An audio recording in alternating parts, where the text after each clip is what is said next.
My dad asked me to prepare a few words, and I definitely wanted to address this specifically to Yaya's grandchildren, my children and Yogi's children, and by extension, all the children that she loved in this world.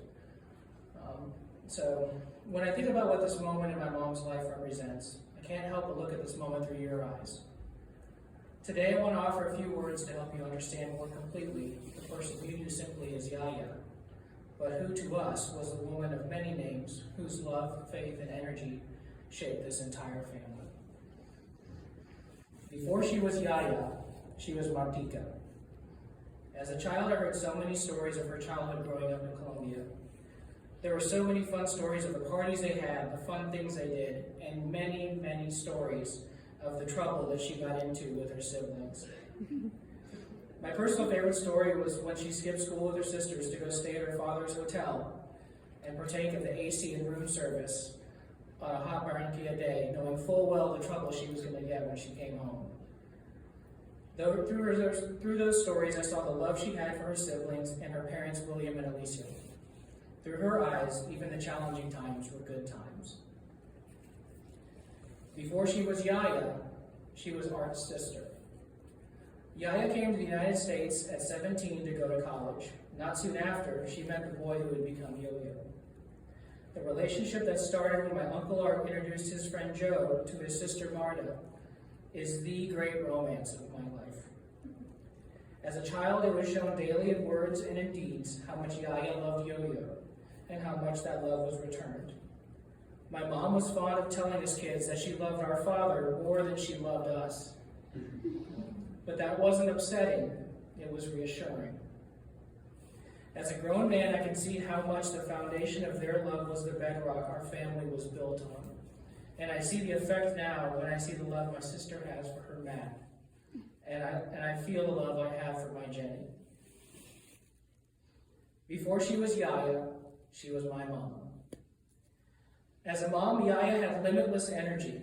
In fact, I once told a friend she had so much energy she could make a chihuahua nervous.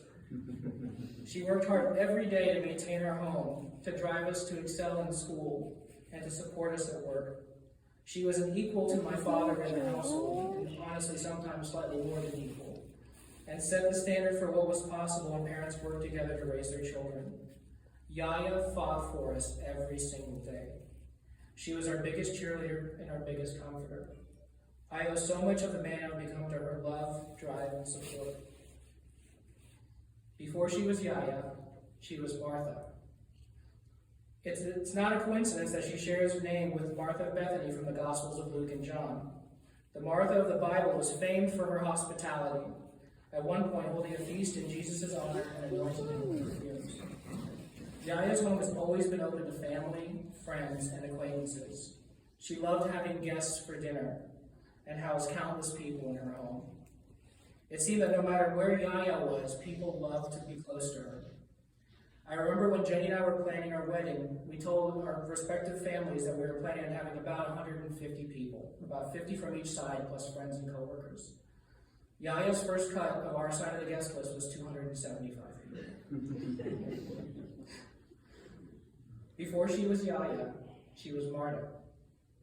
My mom, the person, had a distinct life outside of her family and marriage. Yaya was always interested in new things and going to new places. Growing up, I remember how many hobbies she had, how busy she kept herself with interests and passions she'd find in the world. Yaya was a relentless crafter and creator. She painted, sculpted, sewed, and stitched a house full of decorations. Yo-Yo might have built a home with his hands, but Yaya filled it with fun memories with hers. Yaya loved to travel and experience new things with my dad.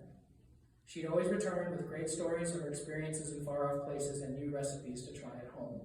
How was Greece? It was excellent, and the baklava was even better. In fact, Yaya wasn't Yaya until very recently, but I think that was the name she loved the most. I vividly remember Yaya holding Abby for the first time in that delivery room, moments after she was born. Her eyes rolled up with joy, and she turned to Yo-Yo speechless with a look that simply said, "Can you believe this?" And her enthusiasm never waned as more children came. She celebrated each child like you were the first. Abby, Josiah, Malcolm, Alistair, Lucy, Madeline, Jack, Kate, and Jasper. She loved being your Yaya, and I hope someday you will understand the joy you have given her in the last 18 years. So I hope you can see a little of what made our Yaya so much more than just your grandmother, and regardless of what you called her, I hope that you'll see two common threads woven through Yaya's life as an example to guide you through the rest of yours. First, Yaya loved the Lord our God with all her heart and soul and mind. Her faith guided her in everything she did. Yaya prayed daily for those she loved and in thanksgiving for her many, many blessings. She spent time in quiet adoration, and she especially loved praying the rosary and made time regularly to celebrate Mass. Second, Yaya loved everyone as she loved herself. Her example calls on us to love our spouses, to love our sisters, our siblings, and our family, to love our friends and neighbors. It calls us even to love those we don't know or don't like. She fed the hungry, she clothed the needy, and she fought for the weak. She was an agent of God's love in this world to everyone she met. It is by doing these two simple things that I think we can keep her memory alive, honor her, and best remember all that she meant.